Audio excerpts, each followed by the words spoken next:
It's the movies that brought everybody together. Gerrard Street was quite the place. Can you just imagine 700 people coming to each show? And can you imagine the crowd and people from all over the world? England, and they'd say, oh, we have Southall in England. Wow, I didn't know Toronto had this, or we have this in New York, or oh, we have similar thing in Chicago. So my dad felt so proud that we had something in Toronto. So it was quite exciting. My maiden name is Naz, and my father started Naaz Theatre. He always used to tell us there's Chinatown, there's Greek Town. We should have like an India place, India Town. They started to show movies in high school auditoriums, and it was quite a success. So then he bought this whole theater. It used to be Eastwood Theatre, I believe. He was having a conversation actually with my mother, and he said, you know what my plan is? As long as we can even get one restaurant there and a sari shop, then everybody will follow. There was a sense of community once we had the theater going. And that was nice. That was so important to him. I mean, he had received many multicultural awards. And I remember Mr. Crombie, David Crombie, coming to our home. We had a lot of ministers come to our home and congratulate him for, wow, like, you really made that area like really, really successful. Weekends is when all the movies were shown. It was Friday, Saturday, and Sunday, and the rest of the week my dad was talking to Mr. Sawani 24/7 in New York, and they were discussing the movies that were going to showcase in Toronto. My dad was also helping in distribution of Vancouver and other small places in Canada.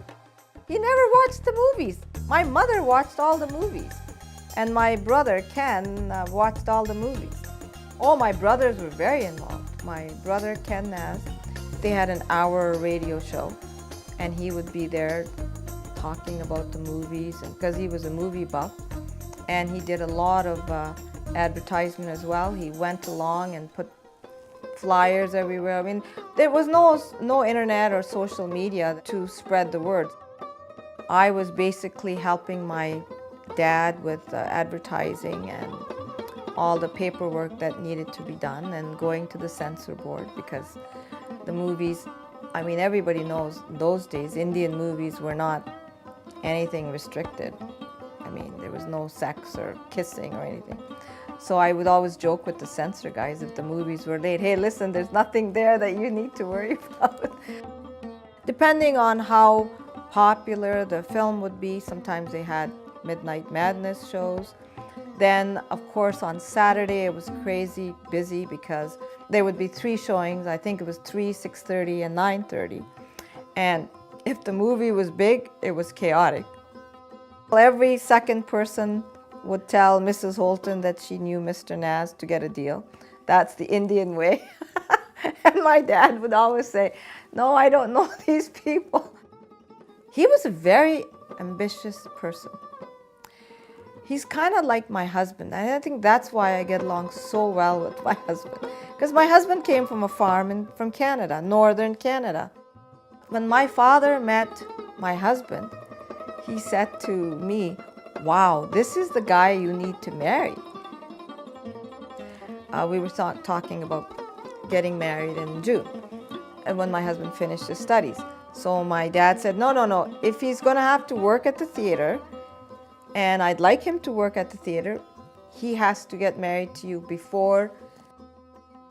We got married in January, and then Jim said, I'd like to make some money and I'd like to be a projectionist. So my dad said, okay, you start learning, and my husband was very intelligent, and being in the family, you have a lot more than just having a job. So anyway, so he was running the show. My husband decided, well, this is a great gig. I think let's ask your dad, we should start the snack bar thing.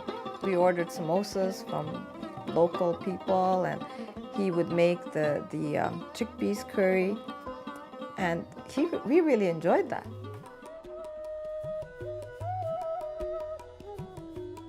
As the VHS got better, it became a little problem. There was less people coming, less revenue. And my dad was seriously thinking about getting into another avenue of VHS and maybe getting some rights for that and things like that. But then he was starting to get sick. You know, he had Parkinson's, he had cancer. You know, we really told him that maybe all this stress was taking a toll on him.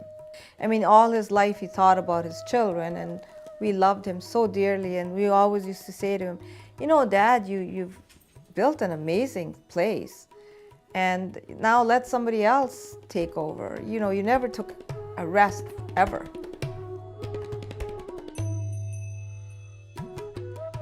I'm sure he's looking down and saying, wow, this was my dream. It's become a reality because it's Little India.